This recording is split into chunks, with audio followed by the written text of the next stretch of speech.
Metaphysical poetry থেকে ধরো যে জন ডান আসুক বা হোয়াটএভার যে পোয়েমই আসুক না কেন, যে পোয়েটের কথা বলুক না কেন, এই প্যারাটাকে কি বলছে? Literally the term meta means beyond and physics means size of concrete. Things ছিল মনে হয় বা দিস কিছু ওয়ার্ড না, এখানে যা লেখা ছিল তো তাই লিখছি। জন খাতায় লিখছি। এখানে কি বাদ গেছে? সাইজ অফ কনক্রিট থিংস ছিল সম্ভবত, এখানে থিংস ওয়ার্ডটা ছিল। যাই লিখে দেন তাহলে।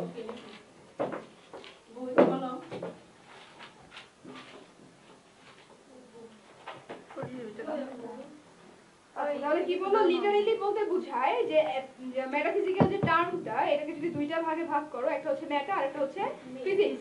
মেটা মিন্স হচ্ছে বিয়ন্ড, বিয়ন্ড মানে কি বাইরে, আর ফিজিক্স মানে হচ্ছে science of concrete things. Physics means যেখানে তোমার কেমন টাইপের সায়েন্স থাকে, কনক্রিট শক্ত। ফিজিক্স ব্যাপারটা তো সেটাই, ফিজিক্যাল যেটা।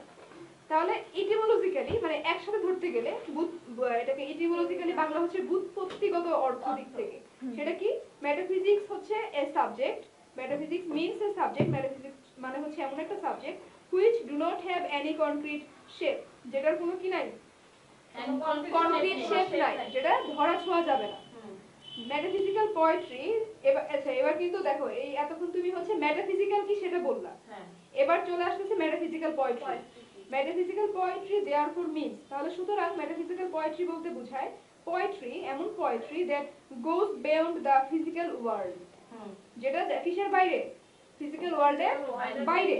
অফ দ্য সেন্স, কোন দিক থেকে? ধারণার দিক থেকে। ধারণার দিক থেকে সেটা হচ্ছে ফিজিক্যাল ওয়ার্ল্ডের বাইরে। এন্ড এক্সপ্লোর, এবং যেখানে এক্সপ্লোর করা হয়, এক্সপ্লোর মানে কি? আবিষ্কার, আবিষ্কার করা হয় দ্য স্পিরিচুয়াল ওয়ার্ল্ড, আধ্যাত্মিক পৃথিবী। কারণ মেটাফিজিক্যালের মধ্যে তুমি যে থিমগুলো পাবা, যে সাবজেক্টগুলো পাবা, সেগুলো কি? লাভ, ফেথ, ডেথ, সোল, হার্ট, এগুলো কি দেখা যায়? সব স্পিরিচুয়াল না? দ্যাটস মিন যেটা হচ্ছে ফিজিক্যালের বাইরে, the beyond of physical and which is spiritual world. আচ্ছা, তাহলে এখানে কি বলবো? যে এখানে তুমি পাবা এমন একটা ওয়ার্ল্ড যেটা হচ্ছে ফিজিক্যাল না, এবং যেখানে এক্সপ্লোর করা হয় spiritual world. Metaphysical poetry mainly deals with the concept of love, faith, soul, death and God, which do not have any physical shape or existence, যেটার কোনো physical shape অথবা অস্তিত্ব নেই। এইসব জিনিসগুলো হচ্ছে মেটাফিজিক্যালের কি থিম, মানে এলিমেন্ট, মেটাফিজিক্যাল পয়েন্টগুলো ডিল করার। বুঝলা? Secondly, metaphysical poetry uses arguments and logic. প্রথমে কিন্তু বললো মেটাফিজিক্যাল কি, তারপরে বললো মেটাফিজিক্যাল পোয়েট্রি কি, তারপরে বললো আরেকটা স্টেপ যে মেটাফিজিক্যাল পোয়েট্রির থিমগুলো যে শুধুমাত্র যে স্পিরিচুয়াল হবে সেটাই না, মেটাফিজিক্যাল পোয়েট্রিতে আরেকটা দিক থাকবে, সেটা হচ্ছে কি করা? লজিক ইউজ করা, যুক্তি ইউজ করা, আর্গুমেন্টস ইউজ করা। এই যে metaphysical poetry uses arguments and logic in stage. Logic আর আর্গুমেন্টস মানে তো তর্ক, আর লজিক মানে তো যুক্তি, যুক্তি তর্ক। in a state of only emotion or passion, কারণ যে লাভ, ফেথ, গড এগুলো সব কি ইমোশনের সাবজেক্ট না? ইমোশন প্যাশনের সাবজেক্ট। তো ইমোশন প্যাশন ছাড়াও এখানে কিছু আর্গুমেন্ট থাকবে, কিছু লজিক থাকবে। The argument and logics that the metaphysical poets use, এই যে আর্গুমেন্টগুলো, যে লজিকগুলো, যে জিনিসগুলো মেটাফিজিক্যাল পোয়েটরা ইউজ করে, এগুলাকেই বলা হয় মেটাফিজিক্যাল কনসেপ্ট। ম্যাটারটা ইজি না? দেখছো, স্টেপ বাই স্টেপ করে দেখো, ইজি। এই যে are known as metaphysical wit or concept. তার মানে এই যে মেটাফিজিক্যাল পোয়েটরা তোমার যে কনসেপ্টগুলো ইউজ করছে, লজিকগুলো, তারপরে হচ্ছে আর্গুমেন্টগুলো, এগুলোকে মেটাফিজিক্যাল কনসেপ্ট বলে। আর কনসেপ্টটা কি? মেটাফিজিক্যাল কনসেপ্ট যেখানে হচ্ছে তোমার metaphysical concept is a comparison between two far fetched. Far fetched মানে কি? দূরবর্তী দুইটা জিনিস। Heterogeneous object, heterogeneous, homogeneous. Heterogeneous মানে কি? হেটেরোজেনাস মানে হচ্ছে ভিন্ন ধর্মী, আর হোমোজেনাস মানে হচ্ছে একই ধর্মী। এটা তো আমি বলছিলাম না একবার এক্সপ্লেইন করে, আজকে বলার দরকার নাই। আচ্ছা, তাহলে হোমোজেনাস হেটেরোজেনাস অবজেক্টগুলোকে একসাথে এনে ওই দুইটা জিনিসের মধ্যে একটা কম্পারিজন করে। They fantastically brings the most dissimilar things, এবং তারা খুব সুন্দরভাবে দুইটা ডিসিমিলার থিংসকে বা আইডিয়াকে একসাথে এনে তাদের মধ্যে কম্পেয়ার করে, এবং এটাই হচ্ছে কনসেপ্ট। বুঝছো? সবাই বুঝছো? মোটামুটি মোটামুটি বলো না কিন্তু কারেন্টের বাইরে হয়েছে না কোশ্চেনটা শেষ দিই। আচ্ছা তাহলে মেটাফিজিক্যালটা বুঝলাম মেটাফিজিক্যাল কনসেপ্ট কি মেটাফিজিক্যাল পোয়েট্রির মধ্যে কি কি এলিমেন্টস থাকবে বা মেটাফিজিক্যাল যে ওয়ার্ডটা সেটাকে যে মেটা বা ফিজিক্স দুটোকে আলাদা করে যে টার্ম করে আপু তাহলে যে কোনো ম্যাথমেটিক্যাল যদি আসুক তাহলে আমি প্রথমে এটা দিয়ে দিব, এটা তোমার মেন আইডিয়া তারপরে লাস্টের দিকে মাঝখানে দিব পয়েন্ট সম্পর্কে। এই প্যারাটা দেওয়ার পরেই তুমি চলে যাবা পোয়েট্রিতে মানে যে কবিতাটা নিয়ে তোমাকে প্রশ্নটা আসছে যে কবিতাটা লিখছে সেই কবির নাম লিখবা যে এই কবি হচ্ছে এই কবিতাটা লিখছে অনেক বেশি ইম্পর্টেন্ট এই কবিতাটা কারণ এখানে মেটাফিজিক্যাল এলিমেন্টস গুলো খুব সুন্দর করে দেওয়া হয়েছে কারণ তোমার প্রশ্ন আছে মেটাফিজিক্যাল নিয়ে ফার্স্টে তুমি শুরু করবা যে এই কবি অনেক বেশি বিখ্যাত তার মেটাফিজিক্যাল মানে উইজের জন্য এই সবটুকু লেখার পর ওটা শুরু করব হ্যাঁ বুঝতে পারছো কি বলছি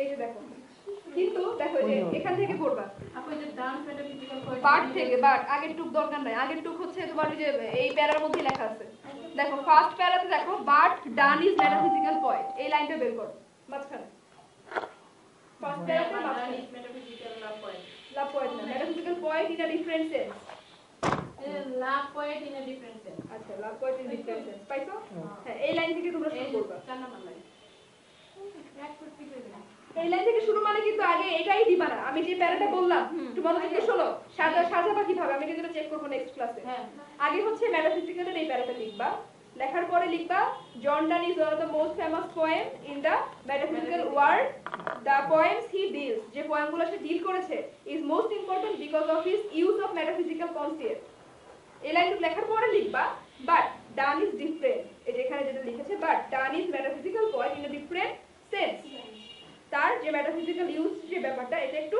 ডিফারেন্ট বুঝতে পারছো কি লিখবা এরপর he displayed an abundance of wit and conscious সে হচ্ছে প্রচুর পরিমাণে এখানে উইট এবং কনসিয়াস ব্যবহার করেছে made use of over elaborate similes এবং এখানে সে প্রচুর পরিমাণে কি সিমিলি মেটাফোর এগুলা ড্রন করেছে from remote and unfamiliar sources কই থেকে অনেক রিমোট মানে দূরবর্তী তোমরা যে টিভি রিমোট ইউজ করো রিমোটের বাংলা কি তোমরা রিমোট মানে জানো কি কন্ট্রোলার না কন্ট্রোল করে রিমোট বাট রিমোটের অ্যাকচুয়াল মিনিং হচ্ছে দূরবর্তী জিনিসকে আর কি ইয়া করা সামনে আনা দেখা আয়ত্তে রাখা তাহলে কি বললো drawn from remote and unfamiliar sources মানে ও যে এখানে উইট গুলা কনসেপ্ট গুলা ব্যবহার করেছে এগুলো সব আনা হয়েছে দূরবর্তী অপরিচিত কিছু সোর্স থেকে His images are logical and intellectual rather than sensuous and conventional সে এখানে যে ইমেজগুলো ব্যবহার করেছে সেগুলা সেন্সাস মানে কি ইন্দ্রিয় প্রবণ মানে মানুষের ফিলিংসটাকে বেশি জাগ্রত করে না বরং সেখানে যুক্তি দিয়েছে কিসের উপরে এই যে লজিকের উপরে মানে সে এখানে বেশিরভাগ ইমেজগুলোকে দিয়েছে ইন্টেলেকচুয়াল মানে কি বুদ্ধিমত্তার সাথে লজিক্যাল ভাবে সে এগুলোকে দিয়েছে Thus, Donne is called a metaphysical poet because of his technique of writing. সুতরাং ডানকে metaphysical poet বলা হয় তার লেখার তাই টেকনিকের জন্য।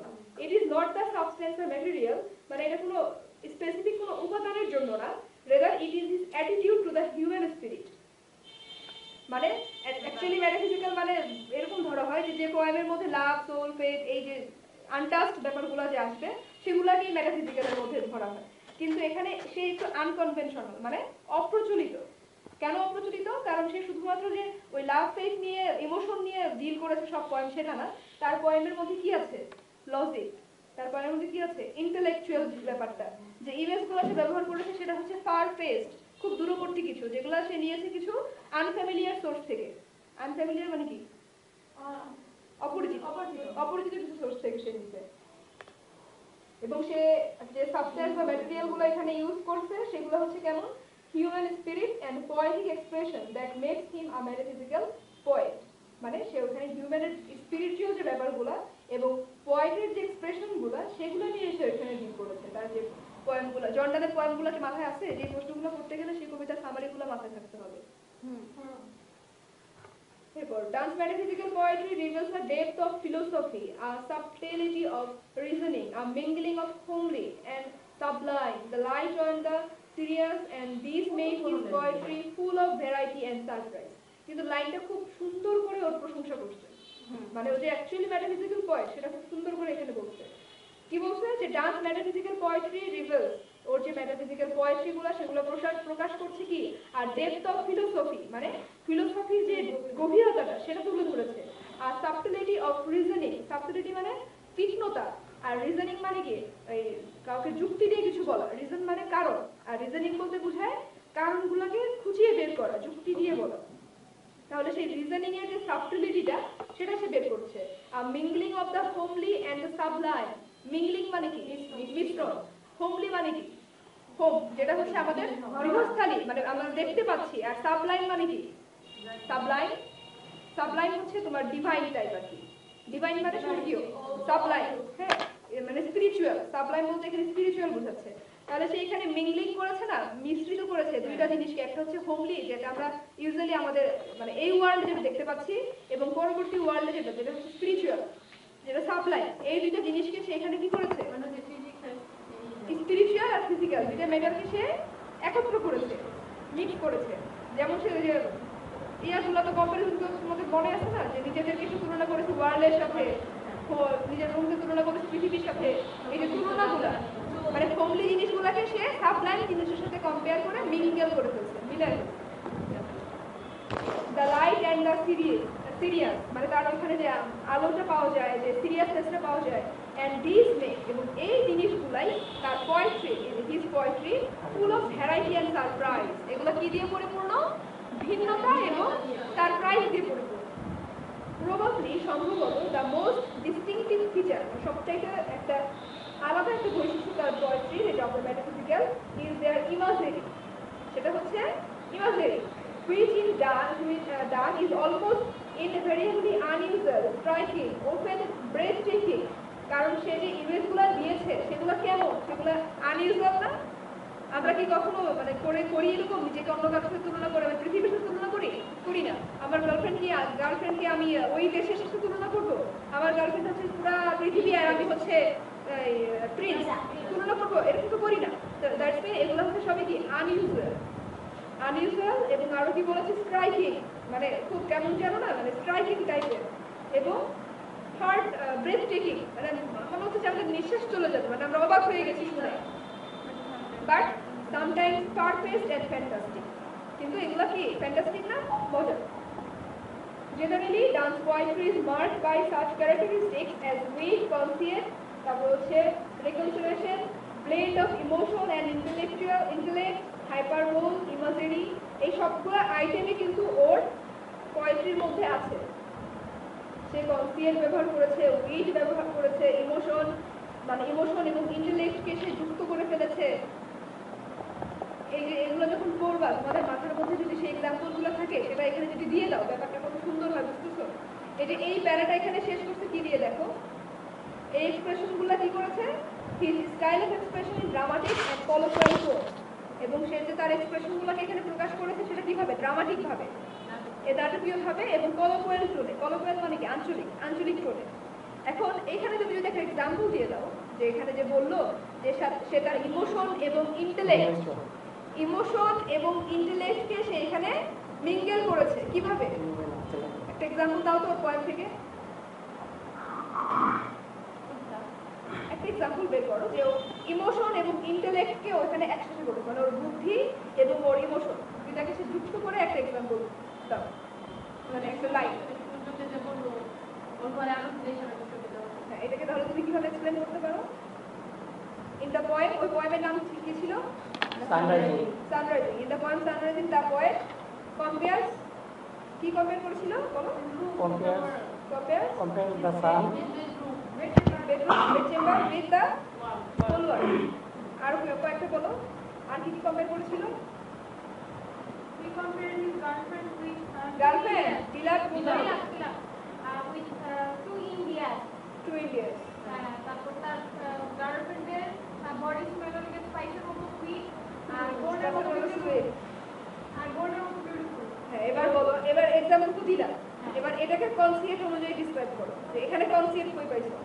কনসিয়েন্ট এখানে তো বললাম, কনসিয়েন্ট হচ্ছে দুইটা ফার্স্ট পেস্ট, দূরবর্তী দুইটা জিনিসকে যুক্ত করে কম্পেয়ার করো। টোটালি ডিফারেন্ট হিসেবে একটা গার্লফ্রেন্ড এখানে যদি লাইনটা এভাবে দিতে পারো, যে এক্সাম্পল গুলো তো দিলা, এরপরে বলবা in this poem the poet intellectually বুদ্ধিমত্তার সাথে এক্সপ্রেসেস হিজ ইমোশন। বুঝতে পারলা লাইনটা? কারণ এখানে কিন্তু লাইনে কি বলতো দেখো, যে blend of emotion and intellectual, মানে ইন্টেলেক্ট বুদ্ধি এবং ইমোশনের মিশ্রণ। তুমি যদি লাইনটা লেখো, in this point the point intellectually expresses his emotion, মানে সে তার মানে বুদ্ধিমত্তার সাথে তার ইমোশনটাকে এক্সপ্রেস করেছে কিভাবে, উইথ দিস কম্পারিজন, এইসব কম্পারিজনের মাধ্যমে। কম্পারিজনগুলো কি কি, তারপর ওই কম্পারিজনগুলো দিই, বুঝছো? এইভাবে বানায় লিখে নিয়ে আসবো। তারপরে যে উইটে চলে গেছে, কারণ উইট হচ্ছে আরেকটা important dominant feature dance metaphysical poetry. It may be explain, একবারে না আসার থেকে যেটা বেটার, একটু একটু ভাবে দিয়ে আবার চলে যায়। It may be explained as the saying of fine sparkling things which starlet and amuse, মানে সে যে উইটগুলা ব্যবহার করেছে, যে বুদ্ধিগুলা, সেটা হচ্ছে কেমন, যে এটাকে এমন ভাবে এক্সপ্লেইন করা যায় যেটা হচ্ছে ফাইন স্পার্কলিং। স্পার্কলিং মানে কি? স্পার্কলিং চকচকে ঝকঝকে, আলো স্ফুরণ, মানে আলোটা বিস্ফোরণ হওয়া। হ্যাঁ, sparkling thing which startle and amuse, যেটা হচ্ছে খুবই মনোমুগ্ধকর এবং চোখ ধাঁধানো, মানে তার উইটের ব্যবহারটা হচ্ছে এরকম। তারপর কি বলছে, it is an intellectual activity which consist in the point perception of similarity or of similarity in dissimilarities, মানে সে সিমিলারিটি খুঁজে বের করেছে কোথা থেকে, ডিসিমিলারিটি থেকে। Which consist in the point perception of sorry in the poet কই চলে গেলাম, and the genuinity with which he brings together and combines opposites, say opposite জিনিসগুলোকে একসাথে কম্বাইন করেছে, whether in words or ideas, সেটা কিসের মাধ্যমে, হয় সেটা ওয়ার্ডের মাধ্যমে অথবা সেটা আইডিয়ার মাধ্যমে। কঠিন লাগতেছে একটু? Dull wit may be found in his use of puns, তারপর হচ্ছে পান কি তোমরা জানো? পান হচ্ছে the use of word, the use of word, word শব্দ ব্যবহার। হ্যাঁ। তারপর কি ওয়ার্ড প্লে, অক্সিমোর, প্যারাডক্স, এগুলো হচ্ছে সব এক একটা ফিগার অফ স্পিচ এটসেট্রা, মানে এগুলো ইউজ করে সে তার উইটটাকে এক্সপ্রেস করেছে। For example, in the canonization, his wit is seen in his reference to the king's real and his stamped face. Observe his honor or his grace or the king's real or his stamped face. মানে এই লাইনের মাধ্যমে সে তার যে wheat, যে সেই উইটটা সে express করেছে। এই লাইনটা মুখস্থ করে ফেলবা। আর মেটাফিজিক্যাল উইটার কনসেপ্ট কিন্তু একই। এই প্রশ্ন যদি এভাবে আসে যে জন ডান এজ এ মেটাফিজিক্যাল পোয়েট, বা এরকম আসলো যে জন ডান যে কবিতার মধ্যে মেটাফিজিক্যাল কনসেপ্টগুলো ব্যবহার করেছে সেটা দেখো same.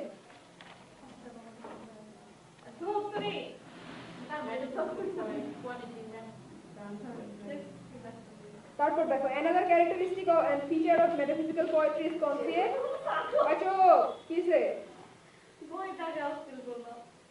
which is basically a simile or a comparison between two dissimilar things. তারপর এখানে ডক্টর জনসনের কথা একটু বলেছে, আমরা ডক্টর জনসন এই লাইনটা দিতে পারো। এটা হচ্ছে মেটাফিজিক্যাল পোয়েট্রির জন্য অনেক ইম্পর্টেন্ট একটা সংজ্ঞা, সেটা হচ্ছে কি, in a concept the most heterogeneous ideas are yoked by violence together. এতটুকু। হ্যাঁ, এটা হচ্ছে তোমার মেটাফিজিক্যাল কনসেপ্টের সংজ্ঞা, যেটা ডক্টর জনসন দিয়েছিল। This kind of comparison is highly exaggerated, মানে খুব হাইলি ভাবে এটাকে অতিরঞ্জন করা হয়, ফ্যান্টাস্টিক মানে খুবই মনোমুগ্ধকর, এন্ড পারফেক্ট দূরবর্তী, and it gives rise to an image, এবং এটা তৈরি করে কি এমন একটা ইমেজের।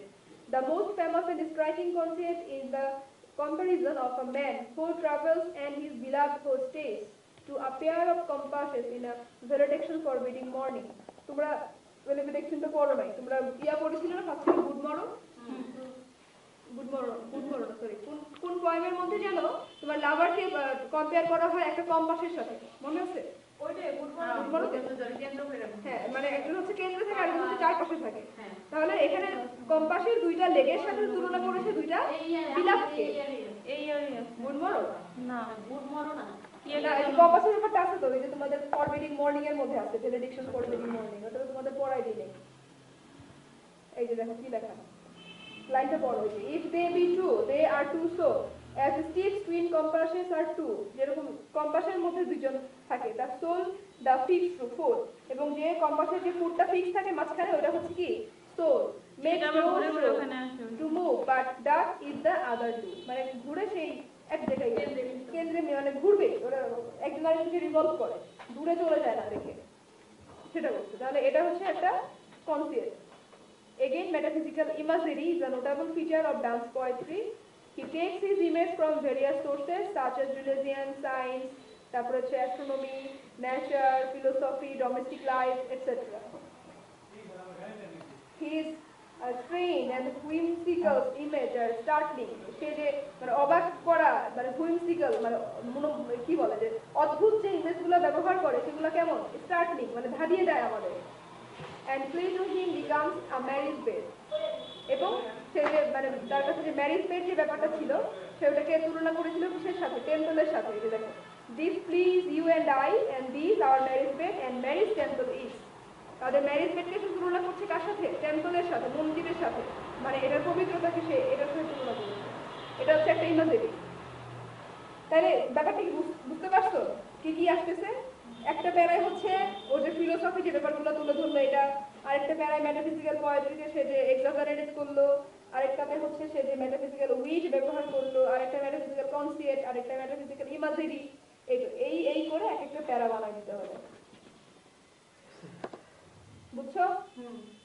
আর এই যে দেখো লাস্টের তো কেমনি পারবা, সে এখানে প্যাশন, তার থট, তার ফিলিং এগুলাকে সে ব্লেন্ড করেছে। এই তারপরে আরেকটা কি আছে, সে তার ইমোশনটাকে সেখানে এক্সপ্রেস করেছে কিছু ইন্টেলেক্টের মাধ্যমে। আমি কিন্তু বই থেকেই বলছি, বইয়ের মধ্যে এগুলো আছে দেখো। আর তারপর লাস্টে থেকে সেকেন্ড প্যারায় কি লেখা, যে আরেকটা রিমার্কেবল ফিচার হচ্ছে ড্রামাটিক মনোলগ। এবং ড্রামাটিক মনোলগ তো বুঝো, যেখানে হচ্ছে স্পিকার একা একাই মানে বলে যায়। Every lyric of Dan is indeed a piece of personal drama and there is always a dialogue. সম্পূর্ণ করে দেন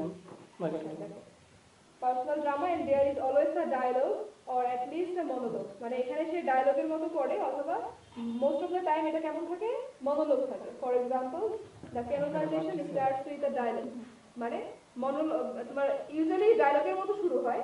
কারণ তোমরা যে বললা দেখো না যে সানকে সে বকছিল, মনে হচ্ছিল না যে সান ওর সাথে কথা বলছে, ডায়লগের মতো সে শুরু করে বাট আলটিমেটলি শেষ হয় কিভাবে, মনোলগের মাধ্যমে, মনোলগের মতো করে।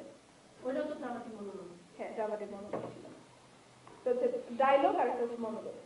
Considering all the characteristics of dance poetry, মানে as discussed above, উপরে যতগুলো ক্যারেক্টারিস্টিক ডিসক্রাইব করেছে, কেন লাস্ট প্যারাতে না তোমরা? হ্যাঁ এখানে চলে এসেছেন মাঝখানে দুই প্যারা বললাম তো, মানে মিলাতে পারো নাই। আমি হুবহু লাইনগুলো পড়ি নাই, লাইনগুলোর মিনিং বলতে পারছি।